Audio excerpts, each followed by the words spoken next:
이어서 구역을 대표해서 이익원 선생님 특송해 주실 거고요. 그리고 그 이어서 그 집 믿음과 구멍난 복음을 주제로 우리 구역 성도님들이 네 분이 나오셔서 말씀 전하실 거거든요.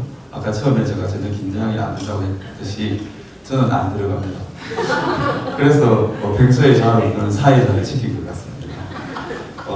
이익원 선생님 특송하실 곡은 예수로 살리입니다. 박수해도 되나요?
계절은 흐르고 꽃은 피고 져도 시들지 않은 생명이 있네. 바랄 수 없었던 죄인은 나에게 생명의 주님 자신을 주셨네.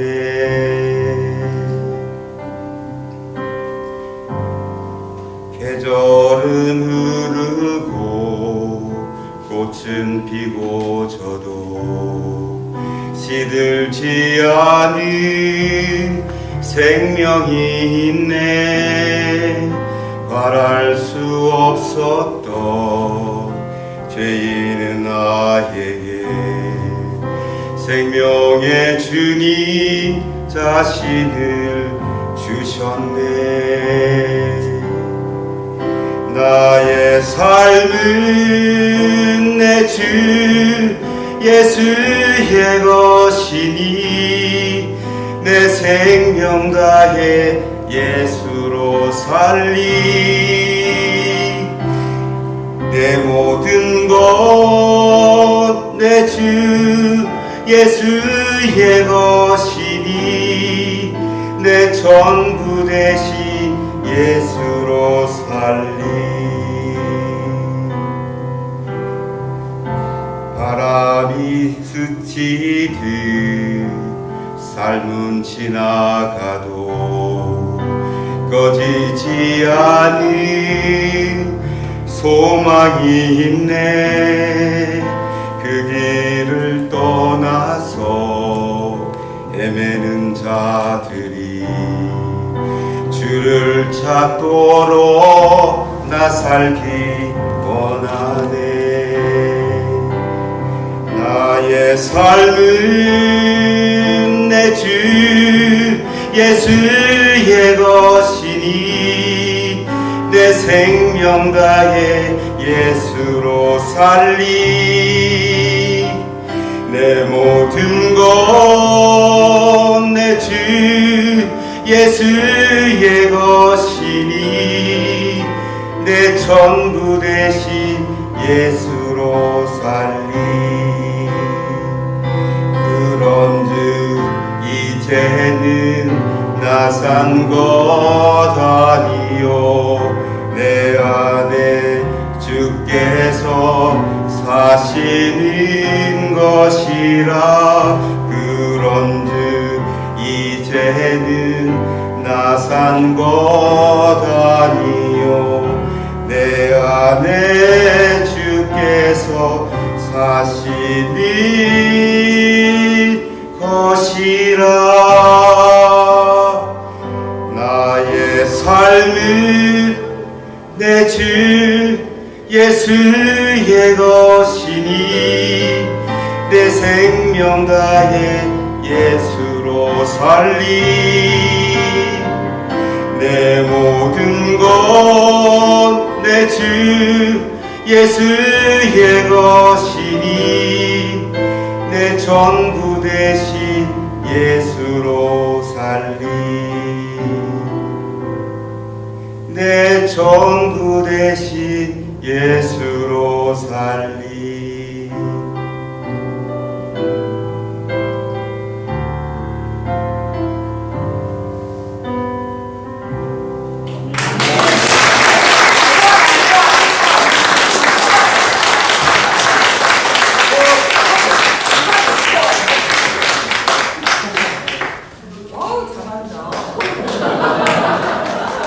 부끄럽습니다.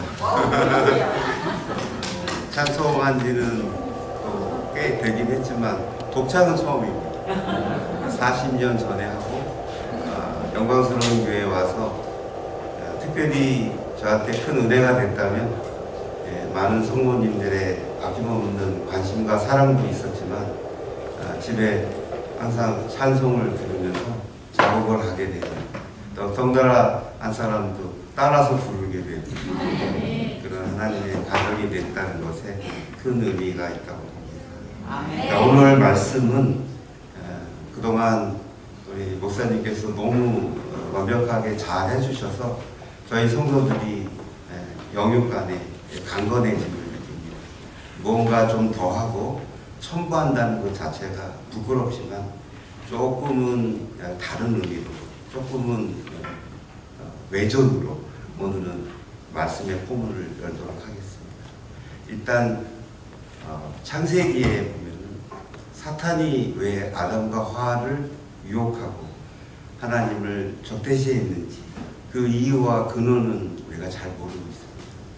그러나 제가 예전에 들었던 내용으로 봤을 때는 사탄이 너무너무 하나님을 사랑했기 때문에 질투로 하나님께서 자기보다도 하와와 아담을 너무 사랑하셔서 그들을 흔들어 놓고 그들을 깨트려서 하나님의 마음을 아프게 했다고 알고 있었지만 사실은 좀 더 다른 내용이 있습니다.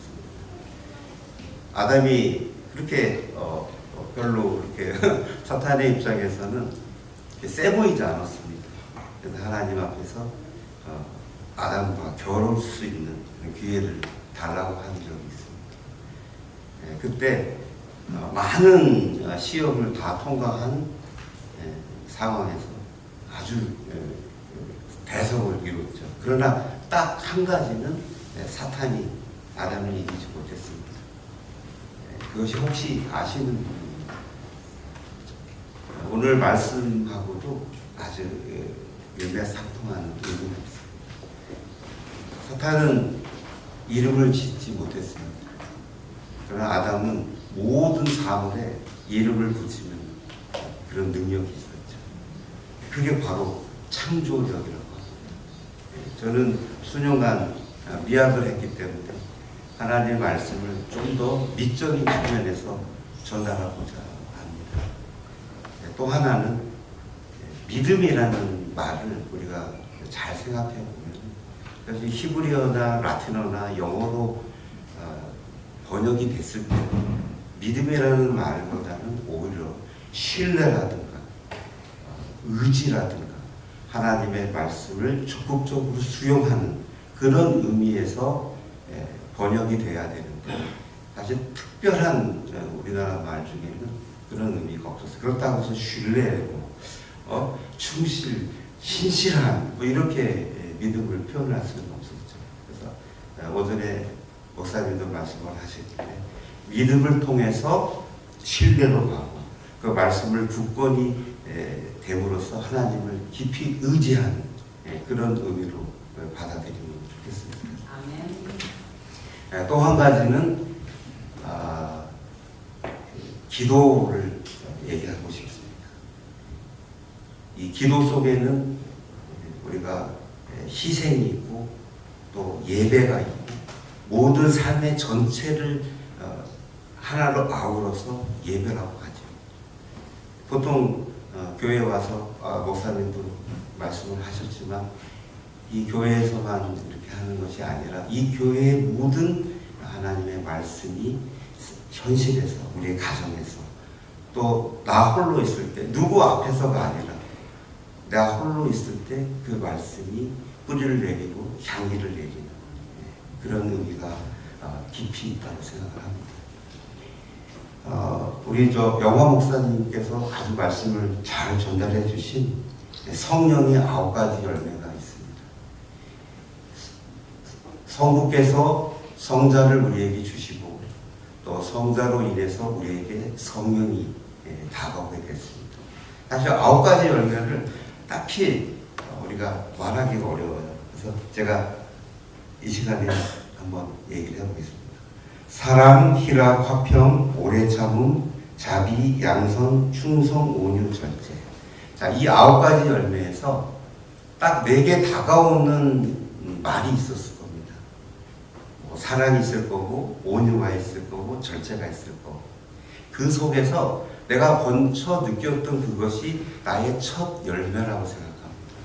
그리고 시간이 지나고 하나님의 성령의 가운데 말씀을 실천하고 세월이 쌓아졌을 때 비로소 성령의 가득한 열매가 우리의 삶에 풍성해진다고 생각합니다. 자, 또 하나는 성령의 9가지 열매가 있다면 우리에게는 또 다른 선물이 있습니다. 제가 한 7가지 정도로 한번 모아갔는데요. 우리에게는 시선의 힘이라고 있습니다. 시선의 힘. 자, 우리가 누군가 나를 바라볼 때 내가 그 사람의 눈을 보지 않아도 나를 누군가를 바라보고 있는 걸 느낄 수 있을 거예요. 자, 이 공간 안에 누군가 한 사람이 나에 대한 의혹이 있다. 저 사람 오늘 말이 이상하네. 성경에 벗어나는 이야기를 하고 있는데 나는 느낌을 가졌다면 알 수가 있습니다. 이것이 보이지 않는 우리 안의 내면의 시선이라는 거죠. 이 시선의 힘 또한 저는 성령의 선물이라고 생각합니다. 하나님이 주신 많은 성령의 열매가 있지만은 이렇게 현재를 느끼고 지금을 느끼고 그 시선을 느끼는 그런 어떻게 보면 우리의 감각을 넓혀서 그래서 성령의 9가지 열매는 사람들과 사람의 관계에 의해서 관계를 형성하고 관계를 풀어가고 서로 의지하고 협력하는 것에 있어서 성령의 열매 9가지 열매라고 한다면 지금 얘기하고 있는 이 선물들은 내 개인이 민감하게 성령을 느꼈을 때 성령이 주는 우리에게 선물이라고 봅니다. 또 내면에 또 시각이라고 있습니다. 이 시각이라는 것은 눈을 감고도 볼 수 있는 게 있어요. 지금 졸립지만 눈을 감고 자기 손을 한번 이렇게 한번 눈을 감고 자, 이것도 어때요? 손의 움직임이 보이죠. 이것도 하나의 감각입니다.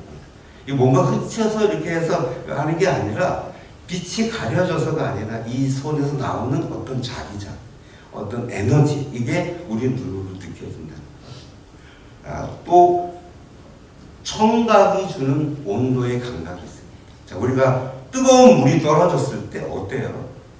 목욕탕에 가면 찬물로 샤워할 때가 있고 뜨거운 물로 샤워할 때 있을 때 어떤 느낌인가? 그 소리가 다릅니다. 이 청각으로 온도를 느낄 수가 있어요. 자, 여기서 지금 너무 지루해, 졸려. 그래서 느끼는 온도가 있고 좀 신기하네, 재밌네, 오늘의 말씀은 조금 색다르네. 미술을 하는 사람이 말을 할 때는 이렇구나 라고 느꼈을 때 뭐가 달라지는 거예요? 땀이 달라지고 온도가 달라집니다. 분명히 우리에게 또 이것도 성령의 선물이라고 저는 생각합니다. 또 하나는 후각입니다. 냄새.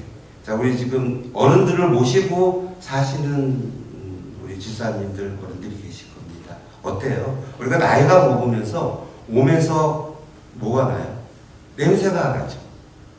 젊은 사람들, 어린 친구들, 우리 지금 청년들이 있지만은 청년들 냄새하고 어른들 냄새하고 달라요. 제가 지금 다니고 있는 이렇게 스파에 가보니까 하루에 오전에 오시고 오후에도 2번 하시는 그런 어르신이 계시더라고요. 그래서 왜 이렇게 2번씩 사우나를 하십니까? 했더니 냄새가 나요. 나이를 떠나서 어린 사람이나 나이 든 사람이나 향기로운 백합화의 향이 난다고 생각합니다. 하나님의 말씀에 거할 때 이것도 또한 하나님의 축복이고 선물이라고 생각합니다. 자, 피부, 후각이 주는 우리가 어떤 장소에 있느냐, 어떤 곳에 희망이 없는 상태를 죽은 믿음 또는 거짓 믿음이라고 말합니다. 즉 거짓 믿음은 믿는 사람의 상태에 관련이 있는 것으로 어떻게 믿는가의 문제인 것입니다. 거짓 믿음은 지식적으로는 복음을 알고 있다고 말하지만 그 믿음이 삶의 변화나 순종으로 이어지지 않는 상태를 의미하는 것으로 하나님이 존재하고 예수님이 구원자라는 사실을 머리로만 알고 있을 뿐 마음으로 진정으로 신뢰하지 않는 상태로 자신의 구원을 위해 예수님을 이용하는 그런 태도를 취하는 것을 말합니다. 또한 교회에 다니고 봉사활동을 하지만 구원에 대한 확신이나 죄에 대한 회개 없이 종교적인 행위에만 집중하는 경우를 말할 수 있습니다.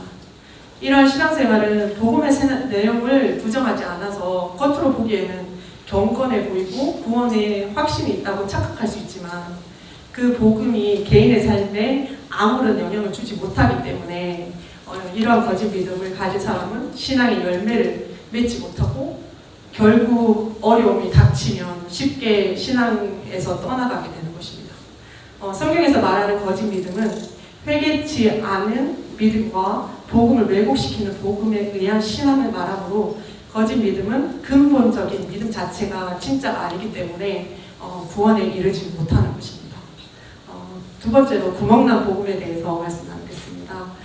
구멍난 복음은 복음의 핵심 진리는 믿지만 육신에 속한 삶에서 벗어나지 못하게 되어서 그 진리가 삶 속에서 온전하게 능력도 나타나지 못하고 힘을 잃거나 세워나가는 상태를 의미합니다.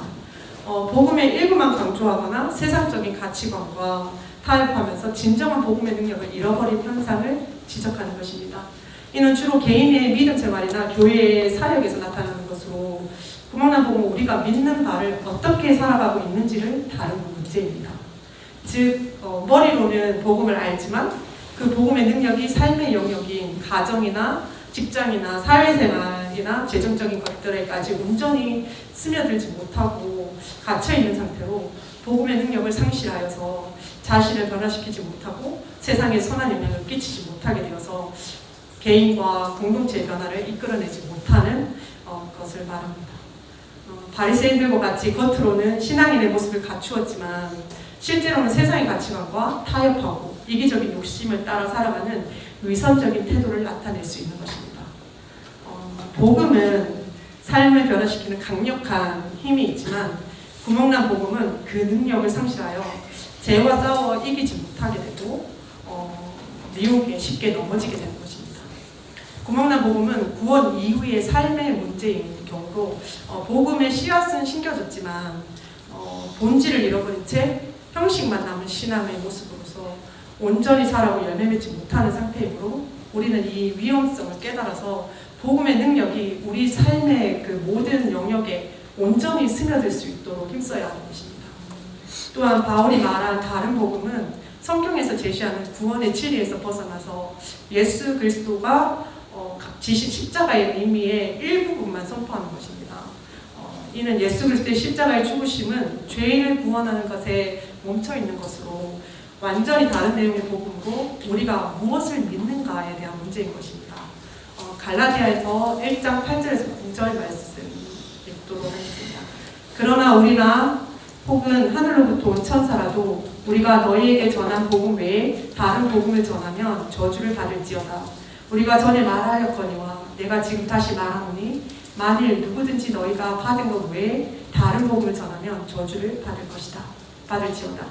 사도 바울은 예수 그리스도를 믿는 믿음으로만 구원을 받는다는 핵심 진리에서 벗어나 구원을 위해서 다른 조건이나 행위나 율법을 추가하는 가르침으로 복음의 내용을 자체를 변질시키고 왜곡시키는 것을 다른 복음으로 정의하고 강력하게 비판하고 경고하고 있는 것입니다.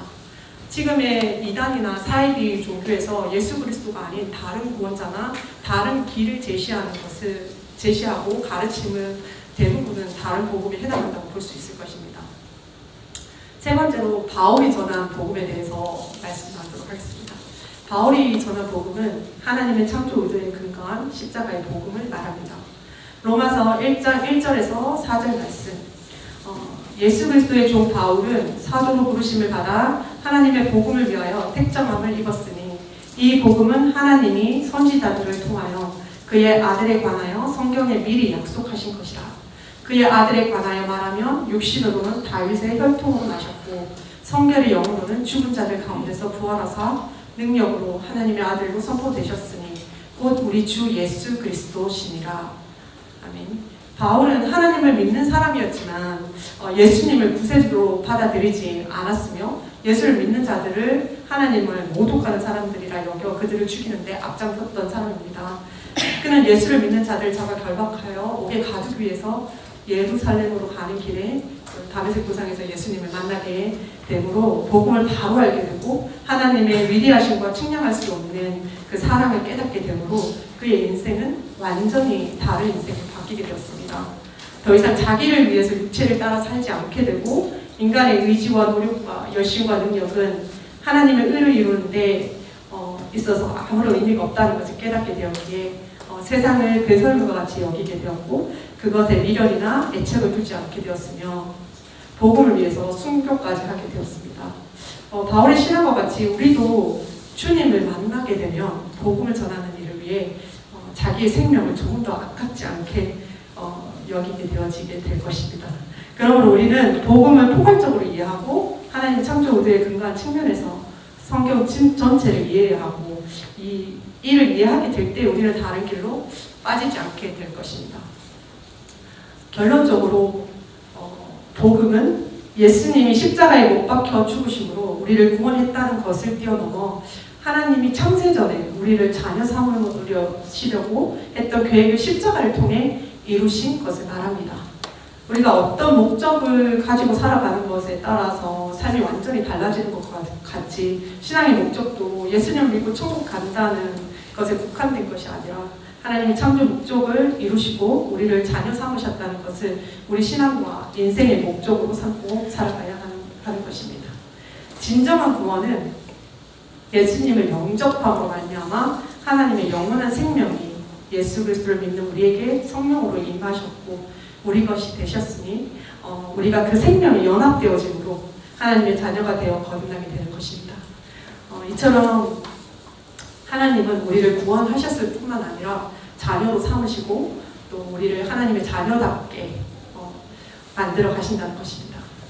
우리 영광스러운 교회의 창조 의도에 근거한 십자가의 복음을 갖게 하시고 생명되어 주셨으므로 우리는 다른 복음과 참 복음을 바르게 구별할 수 있어야 하고 우리가 먼저 그 십자가를 짚고 그 길을 걸어가야 되는 것이며 복음을 믿지 않는 영혼들에게 잘 설명해서 주님께로 인도하여야 하지만 우리가 그 큰 은혜를 받은 것에 감사로 돌려드릴 수 있는 길이라는 것을 믿습니다. 또한 바울이 깨달은 복음의 진리인 것처럼 목사님이 깨달으신 복음의 진리를 우리도 깨닫기를 사모하여서 목사님 말씀을 통해서 주님이 주시는 그 비전을 가슴에 품고 그 거룩한 갈망을 따라 살아갈 때 우리 영광스러운 교회를 통해서 하나님의 역사하심이 더욱 풍성하게 경험될 수 있을 줄 믿습니다. 예수님 외에는 다른 복음이 없습니다. 우리의 의로하는 열심과 노력과 헌신과 그런 봉사는 우리를 의롭게 하는 것이 아니라 정말 예수님과 얼마나 말씀드린 것처럼 친밀한지가 우리의 신앙의 전부라는 것을 우리가 기억하기 바랍니다. 사도 바울은 나는 날마다 죽노라라고 말한 것과 같이 매 순간 내가 나로 살지 않고 그리스도로 살겠다고 결단하는 우리들이 되어서 늘 각자의 믿음을 확인할 수 있기를 바랍니다.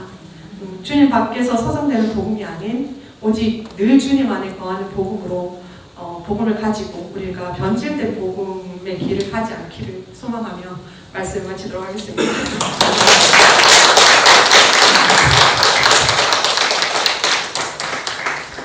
반갑습니다. 저희가 해보니까 4명은 좀 많은 것 같습니다.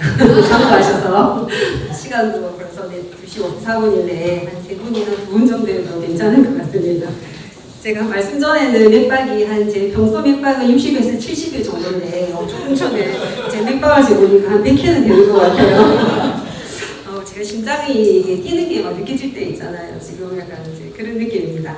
저는 집사님들은 이제 말씀을 많이 읽으시고 본인 소화하셔가지고 본인의 말씀, 성경도 많이 이제 첨가하시고 했는데 저는 진짜 교재에 충실해서 좀 짧고 굵게 이렇게 오겠습니다. 네. 그리고 이 시간을 통해서 이제 저희들의 말씀의 나눔을 통해서 여러분에게 바른 신앙 체계를 가지는데 조금이나마 도움이 되었으면 좋겠습니다. 첫 번째 저희가 거짓 믿음하고 구멍난 복음이잖아요. 거짓 믿음을 말씀하실 때 이성 권사님께서 말씀하셨는데 그리스어로 5글자로 뭐라고 그랬을까요? 우리 꾸려도 말씀하시지 마시고 퀴즈입니다. 네. 네 맞습니다. 메타노이아 맞습니다. 사모님께는 제가 선물을 드리겠습니다.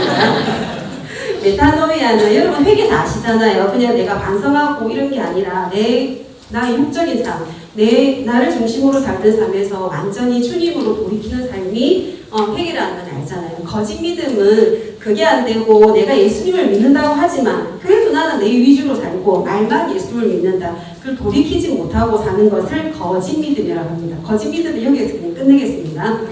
근데 만약에 끝내는 게 아니라 우리 거짓 믿음은 도덕적인 변화가 아니고 윤리적인 변화가 아니라는 걸 아시잖아요. 그죠? 영적인 변화라는 거. 근데 제가 생각하기에는 우리가 영적인 변화가 일어나면은 도덕적인 변화와 윤리적인 변화는 그냥 뒤따라서 자동적으로 우리 삶으로 끌어오는 것이 또 맞다고 생각하거든요. 네, 그래서 우리가 먼저 영적인 변화가 일어나야 되겠다고 생각합니다. 두 번째는 구멍난 복음인데 이거는 약간 거짓 믿음에 비해서는 조금 약한 개념이라고 보면 될 것 같습니다. 미숙한 믿음이라고 생각하면 됩니다. 그러면 구멍난 복음에 의한 신앙은 구원을 받으나 부끄러운 구원을 받게 되는데요. 여러분 왜 우리 복음에 구멍이 나는지 저기 교재를 보면서 그냥 6가지로 제가 요약을 해봤거든요. 여러분이 한 가지 6가지를 말씀드릴 테니까 하나씩 생각을 좀 해보셨으면 좋겠습니다. 그러면 첫 번째는 제가 이 교재를 읽고 우리 믿음을 구멍나게 하는 요소를 6가지 정리를 해보았는데 첫 번째는 하나님의 존재를 믿고 인정하면서 나의 주권을 나에게 두고 있지 않은지 한번 생각해 보셨으면 좋겠습니다. 참 믿음은 나에 대한 주권과 소유권을 포기자이신 하나님께 있음을 진정으로 고백하고 마음을 다하여 하나님을 사랑하는 것입니다. 두 번째는 예수님을 나를 구원하신 구세주로만 믿고 있는가? 구세주로도 믿고 나의 구세주이시면서 주인이고 목자이시며 머리가 되시는 예수님을 믿고 있는지를 한번 생각해 보셨으면 좋겠습니다. 예수님을 구세주와 주님으로 믿는 것이 참 믿음이고 이로써 우리는 자신을 거룩한 제사로 드리는 영적 예배의 삶을 살게 되는 것입니다. 2가지를 했습니다. 세 번째는 여러분은 예수님을 영접하셨습니까? 영접이 무엇일까요? 다 아시죠? 영접은 예수님을 영접하는 것이 참 믿음인데 영접이란 예수님이 하나님이시며 구세주이시며 나의 주님이 되시며 나와 연합된 분이심을 고백하고 믿는 것입니다. 그리스도와 연합된 우리는 그리스도의 성품에 참여하면서 참 믿음으로 살아가게 됩니다. 그 다음에는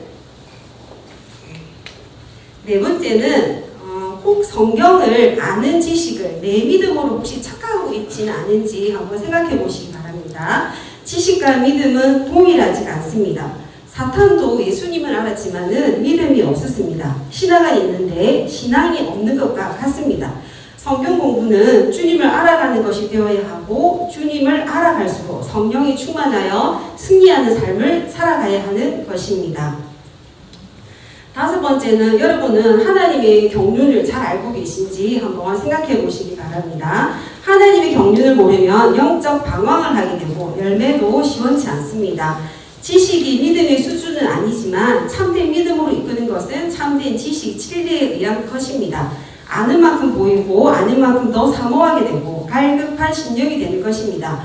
저는 우리 교회에 와서 참되고 깊이 있는 말씀을 듣다 보니 참된 지식을 아는 것이 너무 중요하다는 것에 정말 제가 공감을 많이 합니다.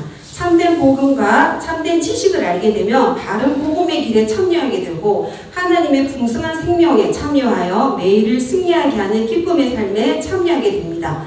구원은 하나님과 관계 회복이며 하나님의 생명이 우리에게 있고 이 세상에서 현재 이루어지고 있는 것입니다.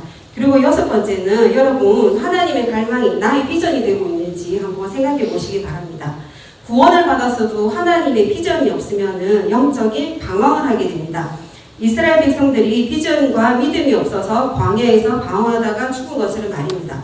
혹시 여러분 내 갈망을 하나님의 갈망으로 착각해가지고 잘못된 오류를 범하고 있는 일은 없어야 될 것 같습니다. 제가 말한 6가지가 뭐였냐면 구멍난 복음에서 6가지는 요약하면 첫 번째는 내가 하나님의 존재를 믿고 인정하면서 나의 주권을 드리고 있는지, 두 번째는 예수님을 구세주와 나의 목자이시고 주인으로 여기고 있는지, 세 번째는 내가 예수님을 진정으로 영접하였는지, 네 번째는 성경을 아는 내 지식을 믿음으로 혹시 착각하고 있는 것은 아닌지, 다섯 번째는 하나님의 경륜을 잘 알고 있는지, 여섯 번째는 하나님의 갈망이 나의 비전이 되고 있는지, 이 6가지를 우리가 잘 이제 마음에 새기고 믿음 가운데 이것을 잘 실천하면서 그리고 하나님의 생명으로 살다 보면은 이 부분한 것들이 좀 메꿔지지 않을까 하는 그런 생각이 들었습니다. 교재 1장의 그 마지막 부분에 보면은 우리가 진리를 깨닫지 못하는 이유는 첫째, 내가 의롭다고 믿기 때문이고, 둘째는 알고 있다는 착각, 셋째는 사모하지 않기 때문이라고 되어 있습니다. 하지만 우리는 많은 분들이 첫째, 둘째는 저희가 이제 그 동의를 안 하는데, 셋째, 진리를 알고 사모하지 않기 때문에 우리가 깨닫지 못한 이유가 되지 않나 하는 생각이 좀 많이 들었습니다. 우리가 여름 집회 때는 섬기느라고 진짜 말씀 잘 못 듣잖아요. 저 교재에 처음부터 끝까지 다 본 적이 한 번 부끄럽지만 없는 것 같아요. 예. 그래서 이제 집회 끝나고 나면은 내가 말씀을 들어야지 생각하다가 좀 듣다가 이게 또 스물스물 넘어가고 계속 그게 몇 회를 이제 거듭해 온 것 같은데, 우리가 제가 어제 목사님이 올리신 일정을 보니까 이게 1년이더라고요. 내년 8월에 끝나거든요. 이게 이제 1년이라는 긴 시간 동안에 우리가 자기 구역만 하는 이제 이것만 교재만 연구하지 말고 1년 동안 우리가 같이 있잖아요. 함께하는 마음으로 그 교재를 하나하나 계속 우리가 읽어가면서, 우리 왜 사골국도 푹 끓이면은 영양분이 우러나와서 굉장히 좋은 국이 되잖아요. 우리가 그 사골국 끓이듯이 우리 말씀의 교재를 진짜 내 것으로 영양분 우려내서 내가 먹고 소화시켜서 이 시간이 헛된 시간이 아니고, 목사님께서 이게 하시는 거는 굉장히 밋밋하고 처음에는 왜 하시지 했는데, 제가 생각해보니까 하나님께서 이렇게 생각을 주셨어요. 아, 진짜 좋은 기회고 우리가 한번 진짜 같이 볼 수 있는 기회라는 생각이 들거든요. 그래서 여러분들이 같이 좋은 시간으로, 은혜로운 시간으로 1년 동안 함께 했으면 좋겠습니다. 이상입니다.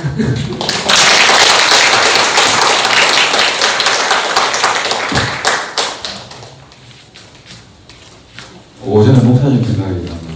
시간이 없다고 빠른 속도로 대략에 다 하는 거예요. 그 약간 꿈나라에서 그 약한 조신분들 위해서 제가 핵심만 정리를 해드리겠습니다. 첫 번째, 우리의 내면에 시선의 힘이 있다. 회개는 돌이킵니다. 그럼 바울의 복음에 근거한 신앙생활을 하자. 믿음은 영적인 변화이다. 그렇게 저는 정리해 보았습니다.